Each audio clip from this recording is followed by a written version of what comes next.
Hi, I'm Barry Duncan, and I'd like to talk to you today about how we get better at this work.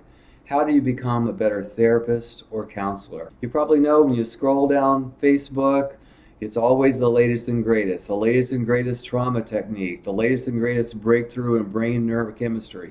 But how do you actually get better at this work? I want to give you a little quiz today, so get a paper and pencil ready or your iPhone ready, and I'm going to give a true-false quiz, and let's see how much you know about how you can get better. But first, I'd like to call your attention to the website, betteroutcomesnow.com, where there's 250 free resources.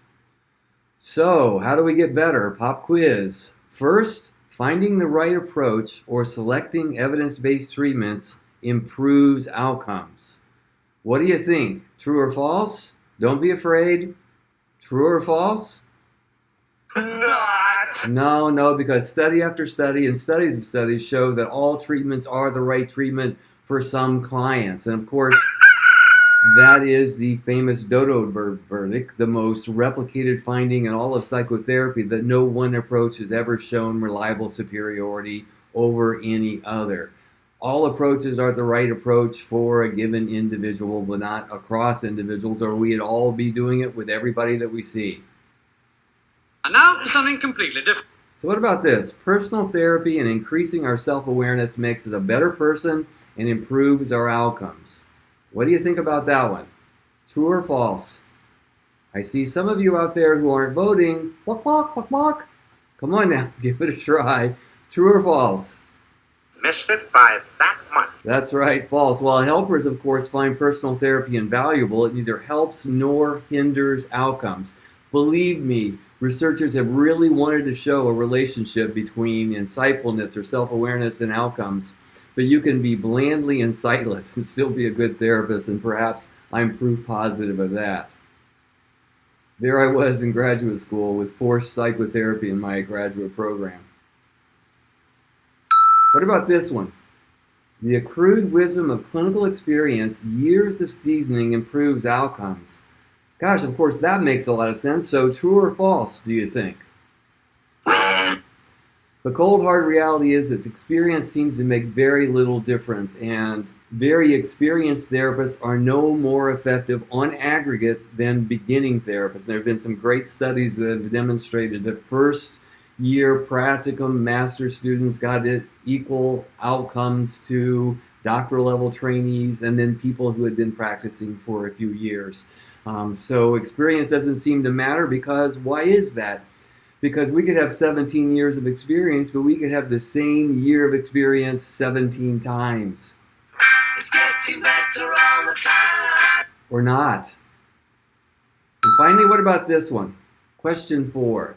Deliberate practice hones therapy skills and improves our outcomes. True or false on that? We've been hearing a lot about that lately. What do you think? What are you people? On dope? Actually, it's the latest fad marketed by snake oil salesmen. It has never been shown to improve outcomes in any study whatsoever.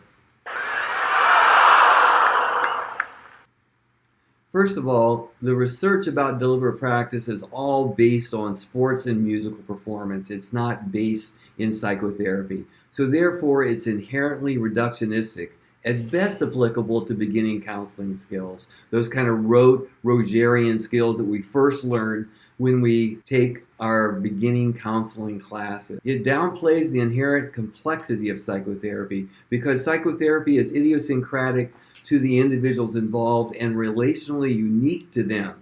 Psychotherapy is an in-the-moment process defined more by uncertainty and discovery than skills practiced like multiplication tables.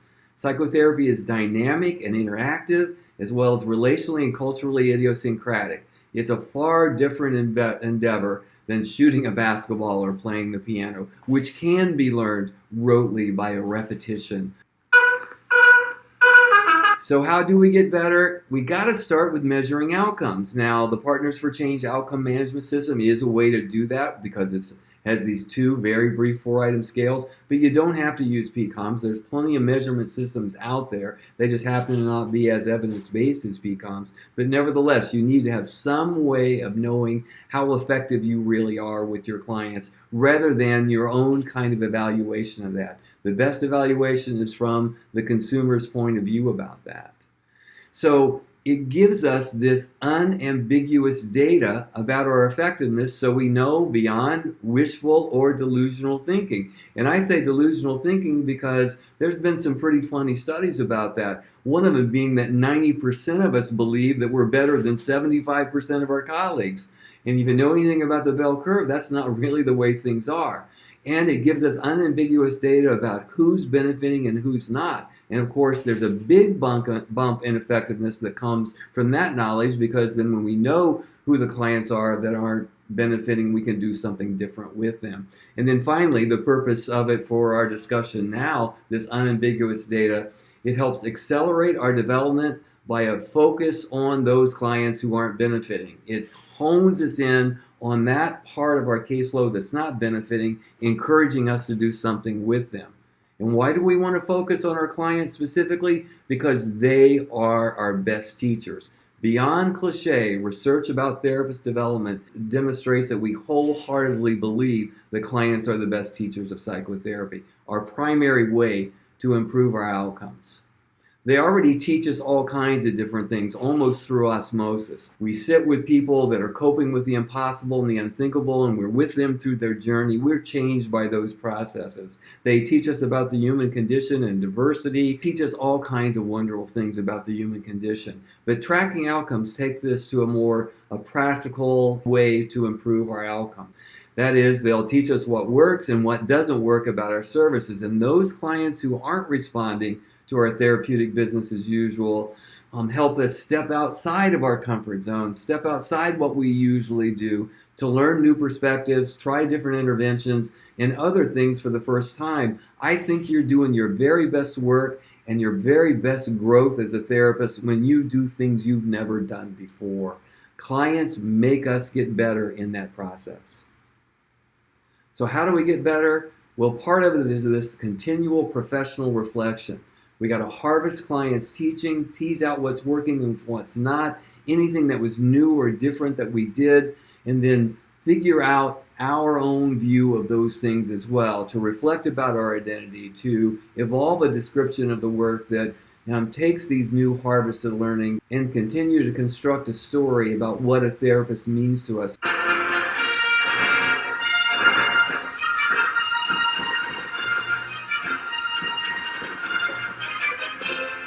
Yes, it was a long time ago in a galaxy far away. That picture was from 37 years ago. I wish I knew then what I know now about becoming a better therapist. Here's my recipe for becoming a better therapist. 1, keep your development on the front burner. Keep it on your mind. Professional reflection about how you can get better. 2, you got to measure outcomes. You got to know whether or not you actually are improving outcomes, getting better over the course of your career. Don't leave it to wishful thinking or delusional thinking, as I said before. And 3rd, learn from your clients. Embrace those clients who aren't benefiting from your services. Learn as much as you can from them, because they enable us, they empower us, they push us to do things that we've never done. And that's how we grow as a therapist. Thanks a lot for your attention.